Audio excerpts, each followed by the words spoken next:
Memo akwaba edeba Adom TV dwumadie we eye nkranhye dwumadie na osomfo ni tekotego na mtedwamu a mede ho chiame megiri sa ho ye mekosoa ebisa empuntu a wonya wa abrabom afi atwamu yi ekọ foforo na abai empuntu be na wope empuntu a wopa abrabom no emfiri obi emfiri se nsuo to ya na nsuo anto isa se minima asase bi ho a desert ya nsuo nto so na dua de oso ema no ba na ba enti ye nsuo eto ana nsuo anto enye se we tuntuma na akokọ ana tete na tenten hwe I'm sure you'll be wondering how you will be the person who is hindering your own progress ni te ko pade na okan mi am pese mi yeye na beba na se na mi anka se me se mi yeye de kwan me se wo eba no wade suam eba na sikapem eba no wawade mu wo na wo yakwasidie kese emo abrabo so wogi tumu say ya ka beboa yen. You see, every behavior of yours may not be perfect. Enya bribia na wo suban eye suban da soronko. Sometimes you do what feels right at the moment and it turns out to be very good to you, but it was made out of a bad decision. Trebia wo de ade bia wo so we de ma eni ye so ani na nso timi po ade ye no na nya papa na afan ko we papa.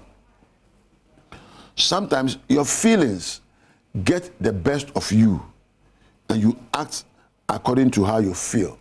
Trebia wa tinka benyaw bibuafu munyame he kitikiti wo de wo fo se wo ye de sefata no no nso atinka na akanya no na do akoso yemu. Atinka bi ma kombe do ade bi se me kopenkodi me kopenkoyo na akoyo wiye no na ede se ya brew enti abrabo ye no me say every behavior that you bring out will develop into a character.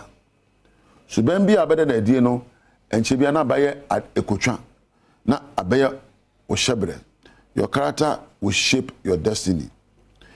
What is interesting is that the behaviors that may be hindering your progress is that you know they are bad. To the people say they are me yenye eni ha na yenye boni ame yenye entra me di wa wunnim se subabu a woda na dia enye ohunu nanso so ya na edin se baka se ujamu sa suba na wo yo no a wanka se wunnim se enye no be me opu adwuma akotra be akwa we nsa oba fie na wo yere adane punching bag wa wunnim se enye oku adwuma mu a no nkono akotra no nam kwasa sa ne apon wa wunnim se enye enti yanka se yesu bembo ha eda na dia yenim se enye ma yenhwe suban hodo be edumienu bi a ya me ma twere se emwa yanka nko die di kan abribia obekse oye bibia no na wanka se wadwena ti kwan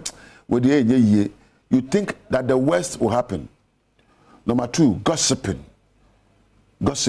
suban bi esu kwan. Number 3, procrastination me to asheda. Number 4, eniha. Number 5, se wanya sika na spend sika na by heart. Ana empo wo mre de ma wo no wo fanya de papa. Overspending and abusing your money and time. Se wo de wo mre nyina social media, WhatsApp, Instagram, TikTok. Na wonta so num nsuo bebre. Na empo ba bia wote a enye no. Eho na wote usuo so be so referee o comfort zone. En wotwe e woni obi bo wa se ka wo jamu na nso ntimi nyamu. Enkunu not being consistent, or you start something, you go on and you go out. Se wontimi nya ade ma nko wieye pa. Number 10, ofomo a wo say wedding kuguo na watu atene.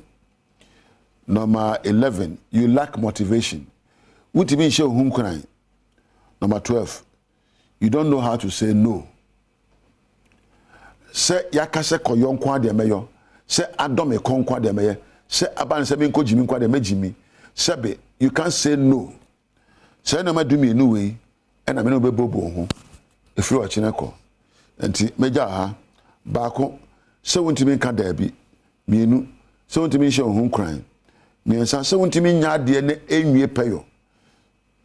Wano ebiom se ne obi wo a wontimi nya mu ebiom se ne awo ye no ana bia bia wote no anya ma wo no woni agimu a wotimu your comfort zone you love sitting there that also biom se wonta no nsuo bebrebe obeka nsuo de fa ho ben kire na you spend too much time on social media sorry WhatsApp Instagram TikTok say eno so ema akwaside se o se sika na o se wo mre to so biom se wotu ne o ma hyeda to so biom se wodi insecure to so biom se wodi bibia be ka se yobia ade wodi anya yie se ne ma wei ena ya kwanside ene bebrebe ne ani ha na emre se mo no mesane mu a che se nti a se ne ma wei aya kwanside na be ya wajai ana meja wo me a wo hwe me edi am nyeso aya ni ta kotego me da ase